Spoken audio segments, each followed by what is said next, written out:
The following program is rated GE. It is suitable for general family viewing.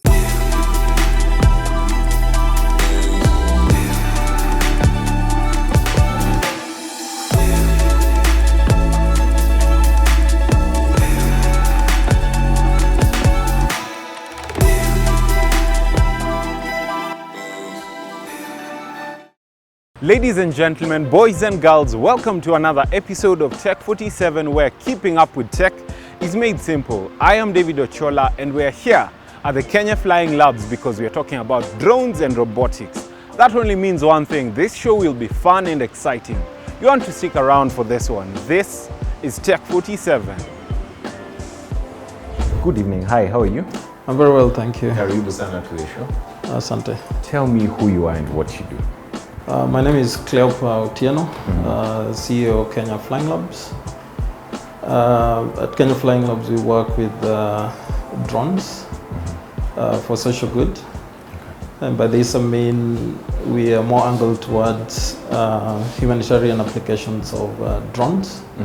So these are, sectors like agriculture, search and rescue.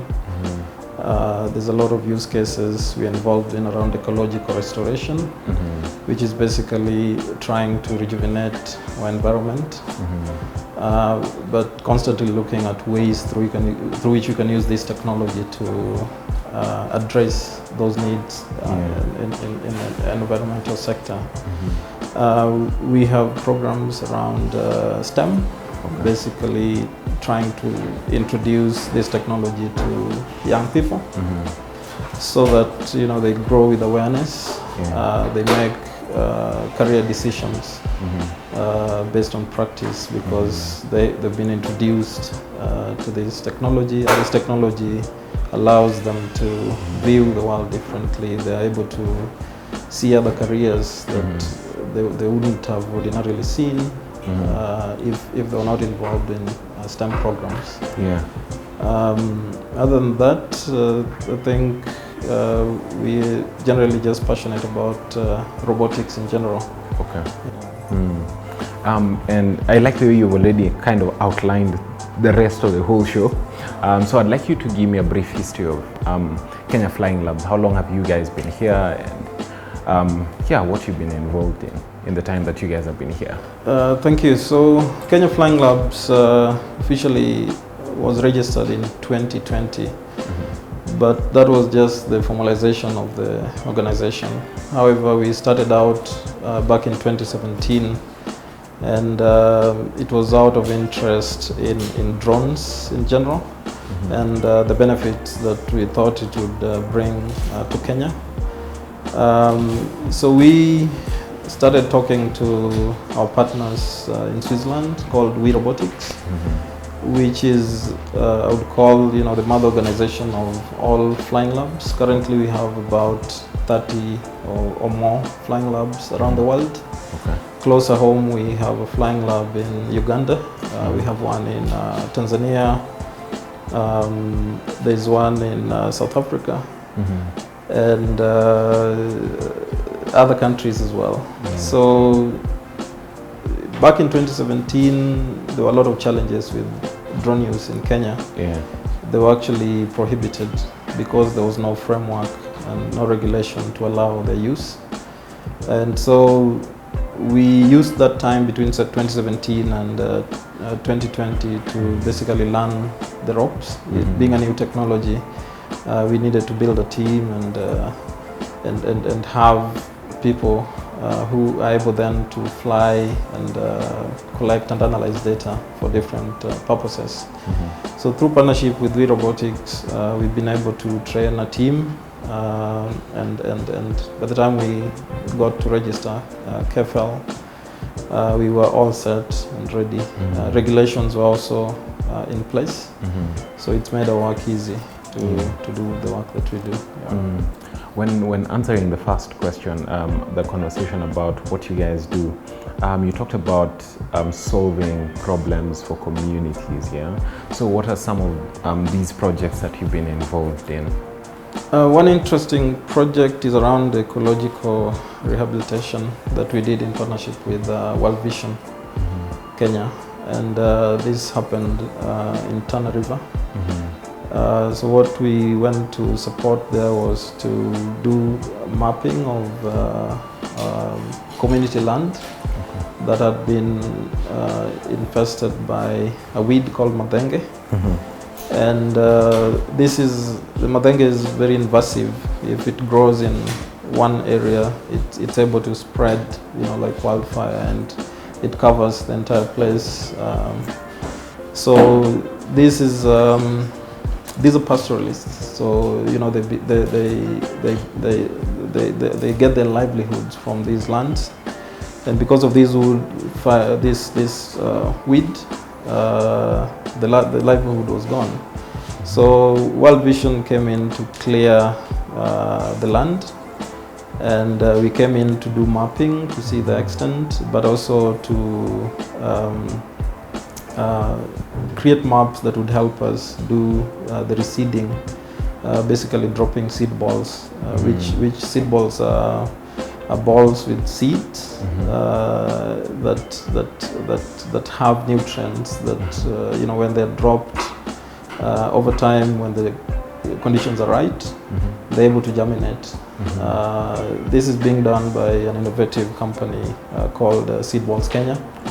And over time we've developed a partnership, and even recently during the World International Day of the Forests, we were able to demonstrate the use of this technology in reforestation, where we dropped seed balls using drones through a mechanism, seed ball dropping mechanism that has been fabricated through Kenya Flying Labs and we robotics partnership. So that's one of the projects. I think one of the projects that I can also talk about is the STEM program that we are introducing and trying to reach out to schools. So my name is Mary Jane Wangare. I am an aeronautical engineer first and a youth robotics instructor at Kenya Flying Labs. So basically that means I'm a STEM teacher for young kids. STEM means science, technology, engineering and mathematics. So our STEM program involves a lot of artificial intelligence, drone classes for kids, and the robotics classes. So our STEM program basically covers drone classes, robotics classes, and the AI, artificial intelligence classes. We basically work with kids from the age of 7 to 18, but have previously done workshops with older adults because it's a youth robotics program. So we are open to having kids or young adults as young as 19 to as old as 25. So we have a small classroom at our office at the Wilson Airport where we can have a class of about 4 to 5 students at a time. But for a larger camp like this, we always outsource our venues. So you could reach us on our social media sites at Kenya Flying Labs on Instagram, Twitter and Facebook, and also you could check out our website. So we have programs that run during weekends and during school holidays. We take them through generally robotics, but of course drones is one of the tools that we use, so definitely showing them how to assemble drones and how to fly them, and eventually how to use them to collect data, analyze and use for different industries. When you were talking and you talked about the project on agriculture, I come from a background where drones are typically used for content creation, apart from agriculture and reforestation, as you said. What are potential areas that you think we could actually use drones, even as we train these young ones? What are potential opportunities that lie out there for them? In terms of sectors, other than agriculture and environmental restoration, there is a lot of potential in infrastructure inspection, general mapping and survey, The workflows quicker than the traditional methods. There's a lot of use cases in infrastructure inspection, as I mentioned, where telecom companies traditionally have people who have to climb towers, risking their lives to go and figure out a problem that a small sensor on a small drone is able to fly quicker, analyze the situation, and enable the teams on the ground to be able to create awareness. And when an engineer climbs the tower, then they already know what the issues are. And it basically cuts down the time spent in the field.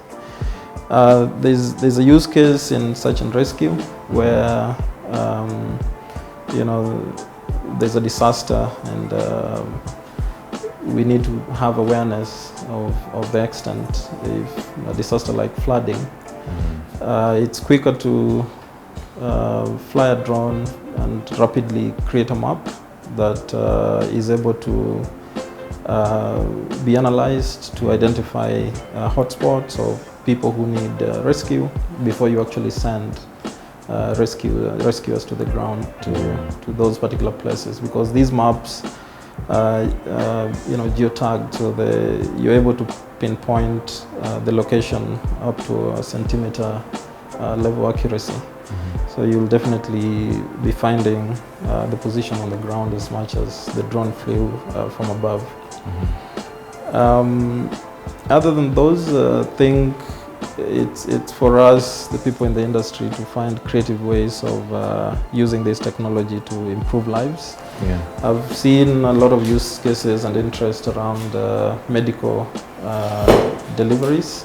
So these are essential medicines that are either lacking in some hospitals, but are available in a store somewhere, and could easily mean saving a life somewhere. So it's one way to maybe get a bike on a road or a car.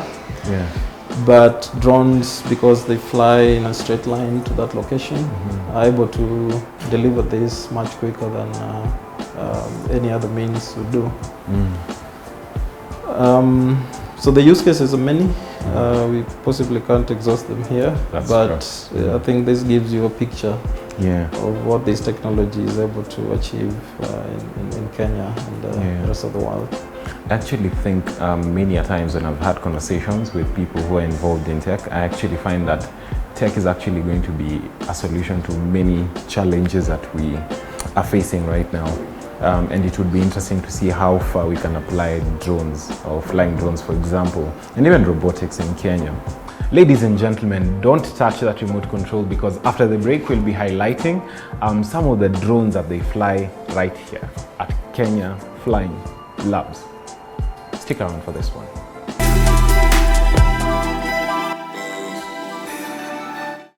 Welcome back to Tech 47, and we are here at Kenya Flying Labs, and we are having a conversation about drones. As promised, we promised that we talk about the different kind of drones they fly here, and that is what we're going to get right into. Welcome back. Yeah, so tell us, what do we have laid out here on the table? So here we have different types of drones meant for different things. Probably start here.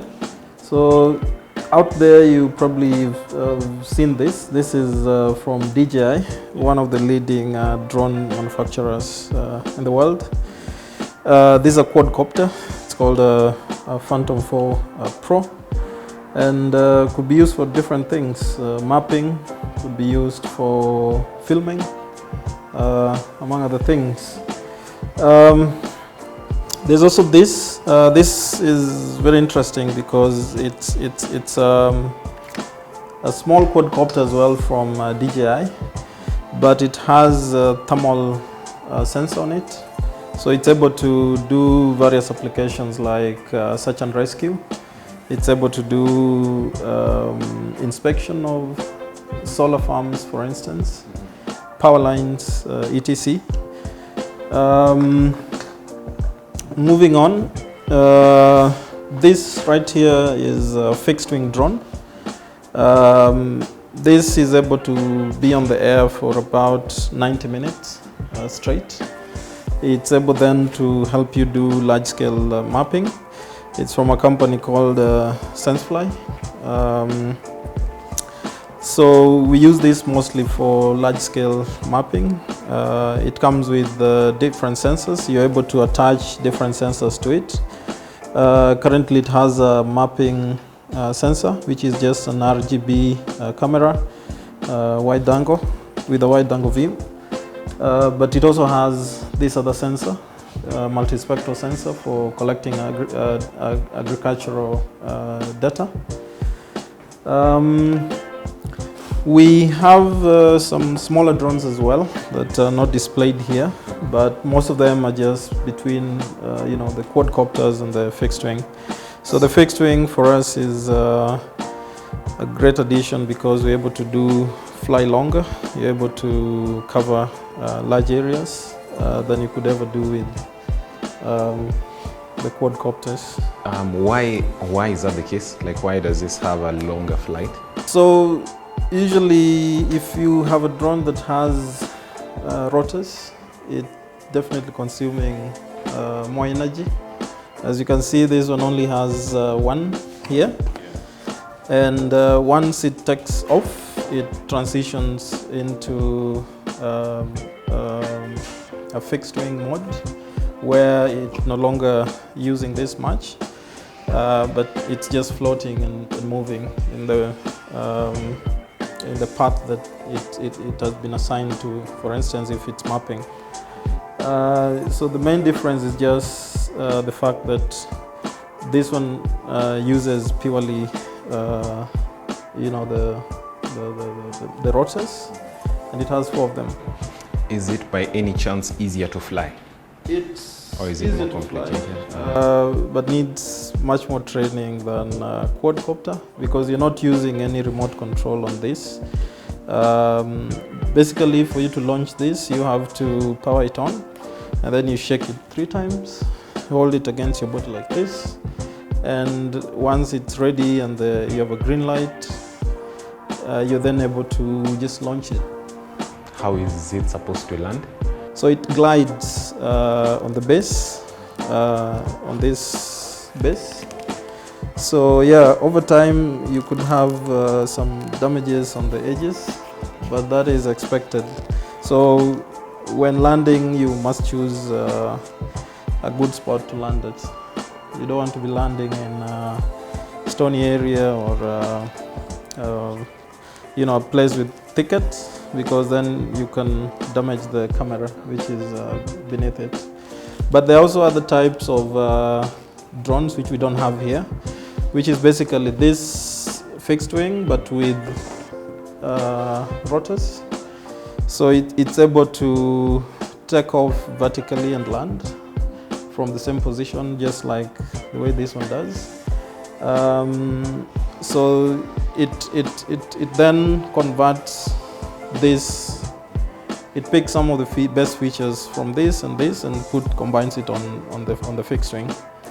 So we don't have that here, but it's one of the platforms that has both the advantage of a fixed wing and a quadcopter in terms of vertical takeoff and landing. So when you say you don't use a remote control on this, take me through a flight, for example. So I have done the setting up and let it glide. So you create a mission on your laptop through a software called eMotion, which it comes with. And that basically you're giving it a path of an area you want it to map. If it's a farm or if it's a field you're mapping, or if it's a corridor like a road. And then once you get to the field, you'll fix the battery to the drone and whatever sensor you want to use, whether it's the multispectral or the RGB. And you'll basically find a good spot on ground. Either it's just a grass area or there's some soft sand. And this one also needs a large area to be able to take off and land safely. So you don't want to be in an area that is covered up in vegetation. In that case, you might want to go with a drone that is able to do VTOL. So once you shake it thrice, like I said, and it's ready and you launch it, it will climb. Once it climbs, it gains the right altitude. It then transitions to now flight mode, and it will fly, taking photos. When done, of course, all this while you are monitoring, the flight path on your computer. When it's done, it will just come back and land at the position you had indicated. But like I said, it glides while landing. It doesn't come, and this one will just take off here and come back and land here because it's. What's the flight time for this one? So this will fly for about 90 minutes. This one will do about 23 minutes or so, or less. Yeah. That definitely means this is much more expensive. Yeah, this is expensive, especially if it has this is an RTK. This real-time kinematics allows it to improve positioning, so you get more accurate data with this than you get from this. Yeah, but there is a version of this that also has that device on it. We don't have that here, but it's available. And the hybrid one as well that you're talking about? Yeah, so the hybrid one that is able to take off and land in the same position. The different versions with RTK and non-RTK. So the RTK improves for positioning, but it also improves the cost as well of the platform. Okay, I think this just leads back to the conversation we're having 5-10 years from now. We are hoping that we can have a conversation where you have all those, stocked up here. Absolutely. We're looking forward to that as well. We'll keep, improving our fleet as we get to look at other industries that we are currently not in. So one of the other drones that we use frequently, especially for seeding, it's a heavy lift drone that is able to carry about 7 kgs of load. These kinds of drones are only able to carry some grams. So lifting 7 kgs off the ground has to be a bigger platform. So it's a DJI off-the-shelf drone, but the seeding mechanism was made in collaboration with Kenya Flying Labs and robotics. And the whole idea for this is to be able to lift seed balls, as I had already indicated, and drop them in places that are hard to reach, either because those places are dangerous, or they're hilly or rocky, or it's a swampy area. We also have a dropping mechanism for mangrove propagals. So this is a device that shoots mangrove propagals or cuttings onto wetland, and it's a platform that we are currently working on, and we'll be testing out somewhere in the coast, hopefully soon. It should really come in handy for mangrove planting, because mangrove planting is very dirty, if I may say. You have to walk in water, in mud. You never know what you're stepping on there. Something might just bite a community member. Yeah. Thank you so much. Allow me, if I may. Ladies and gentlemen, I can comfortably actually say that this has been a fun episode of Tech 47. Remember to tune in next week, same time, same place, right here on TV 47. And if you don't see it on Tech 47, then it technically did not happen.